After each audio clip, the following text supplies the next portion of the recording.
Brian, thank you. And earlier today, I spoke with state politics reporter Zach Montalero with Politico about the impact this new voting law will have on people in Florida and also the more broad implications nationwide on our elections. First of all, critics say that it will restrict or make it harder for a lot of people to vote, the elderly, people of color. What do you say to that? Yeah, so parts of this bill will make it more difficult for some populations to vote. With a lot of these bills that we've seen in Florida and Georgia is what they do is they kind of pick around at the margins, that it's not an explicit kind of thing targeting certain populations. But in Florida, for example, having a limit on how many people can return ballots that aren't their family members could make it harder for some elderly to return their ballots. Putting restrictions on drop boxes could make it harder for people who vote via the mail in general to get their ballots back. So all of these bills kind of pick around the margins, but they do make it harder for some people to vote. Well, DeSantis and other Republicans say it will deter election fraud. That was their reasoning for pushing it. Will it?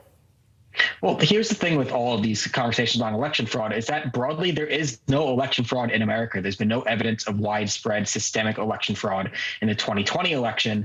So when you hear people saying, well, we're pushing these bills to stem election fraud, we're pushing these bills to, raise trust in American elections are fairly well run as is. So, especially in Florida. Florida's seen a big turnaround from 2000, where we don't need to remind everyone what happened in 2000. Florida elections are often now at this point held up as close to a gold standard. Well, that's not to say that there aren't some issues and there could be some modifications in areas. Election officials, however, some find it curious. They did not ask for this new law. So where are some areas that could be addressed to make our elections even more secure?